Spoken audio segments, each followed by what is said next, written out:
So today we're talking about doom scrolling, creating healthy social media habits. So this is the third and final part of the three-part mini series that we've been doing this month for OU Wellbeing Awareness Month. So hitting on this, it's kind of something that I would say is the term that's newer, I believe, kind of more um, from COVID and what have you has kind of developed out more and we hear about it more. Hopefully it's not something that impacts you a whole lot, but it's pretty normal for us to kind of fall into this whole doom scrolling. So we're going to talk about that today in just kind of this short little 15 minutes or less session of the impacts it can have on us and hopefully maybe how we can do some healthy habits to avoid doom scrolling occurring and having those negative impacts. So, first off, I would say social media really has been something that's really nowadays, I feel like maybe an integral or a large part of most of our lives. And, it has been a great way to stay connected to those we may not see frequently, or reconnect with those we haven't seen in a long time. I know for me, between, if it's people I grew up with, went to high school, college, other jobs, whatever the case may be, it's allowed me to reconnect and stuff, and I think that's been really neat and been positive for me in that way.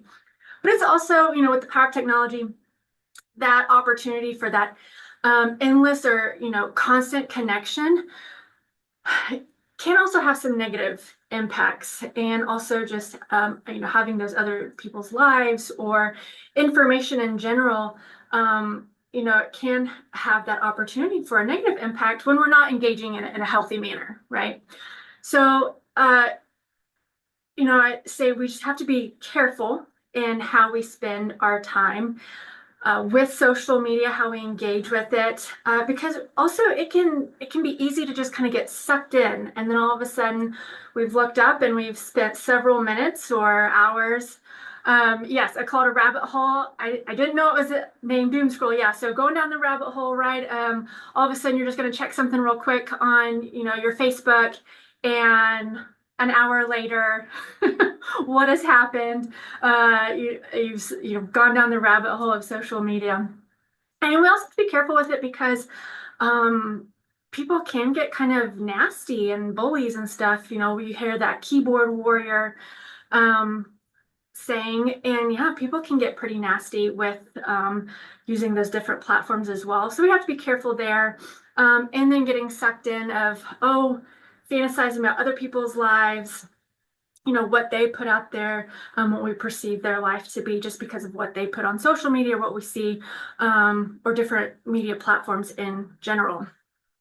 So, like Sean said, rabbit hole or mindless scrolling, doom scrolling, kind of a number of different terms that you might hear or be familiar with when spending time on some of these various platforms.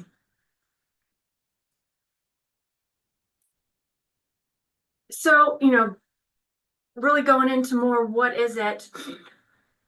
Doom scrolling is, it's essentially when we subconsciously or consciously scroll and get engulfed in the woes of social media, or maybe just, media in general. So, as humans, we tend to have it in our nature to stay informed and, protect ourselves of potential threats. So technology has made it really easy for us to do that and then get sucked in if we're not careful. So it can have a positive impact, but again, if we're not careful, it can lead to some negativity in our own lives if we start having some false perceptions and what have you, or just really get sucked into that. Before social media and all this technology and just being so connected was a thing. I mean, when we got our news, you had specific times. It was very structured on, there's the morning news, or the evening news, and you might have an hour of it, and that was about it. Oh, and you had the newspaper, and so it was pretty limited on when you would get that information. So it didn't bombard you all the time, where you couldn't, it was a lot harder to go down that rabbit hole and just start being sucked into maybe all the um, ugly parts of the world, or comparison to others, and really get sucked into that. So, with this technology and social media platforms, this has really kind of changed how that looks and what we're faced with every day, and have those opportunities to get sucked into that. So research has shown that doom scrolling and looking endlessly on social media can lead to mental health struggles like anxiety, depression, jealousy, anger, and many other feelings. And, also, if these things kind of already exist, if these are struggles one already has, then, with the doom scrolling and spending a lot of time on social media, to be careful, because then it can exacerbate those things even more. So with doom scrolling, it can become habitual, even compulsive, and over time can start changing your mindset. So again, have to be careful with those negative impacts it can have. And then, mindlessly scrolling through those platforms can start having those unrealistic, cultivating those unrealistic expectations. With those social media platforms, it's one of those things, people can put out there what they want to put out there. So we just see what they choose to post, or there's filters. You can make it look a little nicer. I think it's interesting. I tend to, what happens to be going through my stuff many times is health and fitness related, quite possibly. So it's interesting, those influencers, I guess, if you will, when they decide to show, hey, okay, here's what you see, and showing a video or different pictures of, the perfect looking physique and what have you of those, fitness influencers or what have you. And then, like, okay, this is the real life, realistic stuff, like the same person, but if the lighting is different or the angle is different, wait a minute, they don't look quite the same. So how those things, you can really make yourself look a certain way, or give the perception of things with social media. And we have to be very careful with that too. If we start going down that comparison road with others, and how it can be detrimental to us. And we also have to be very careful if we really rely on social media and these different virtual platforms as our only way of connecting socially with one another. Sometimes, it can be very helpful to have those available to connect with someone who's maybe far away. But let's not just be that be the only way that we're connecting with each other, because really those in person, and again, I think COVID really brought that to light, how those in-person experiences and connections really make a big difference and have such a positive impact. Even talking on the phone with each other, instead of just, making little posts or whatever on social media, while those can be nice here and there, let's not have that just completely replace still having those connections with each other in person, and even like phone calls and that sort of thing. So be very careful with that. And again, some of these things, it can turn into an addiction, quite honestly, with really, if we're not mindful with our activity in these platforms and how we engage with them. And so that is something we have to be careful about as well, and be very detrimental to our self-esteem, self-image, and so on. So, I'm willing to bet that many of us here have had that experience in one way or another. It may not have been just a huge detrimental, but maybe snippets of it where you started noticing it. And then hopefully you did notice it and decided to make some changes. But man, it can be really tough if your mindset starts going that way and start having those negative impacts. So, let's take a moment to kind of reflect on how we're using social media and, if it's still serving the purpose that you initially, started to use it for, right? So, um, I was one of those that I started my Facebook account back in what was it, 05, 06, when I was in college. And it was so cool, so neat that it was something new and you could put pictures on there that you could share with your friends could see, and oh, how neat, how fun of engaging this way without really knowing exactly, what this was, what was going on. Certainly, if you're someone that's been on Facebook or those long time platforms, you have seen it evolve over the years. The Facebook now is certainly not the same Facebook that when I started my account back in 05, 06 in college.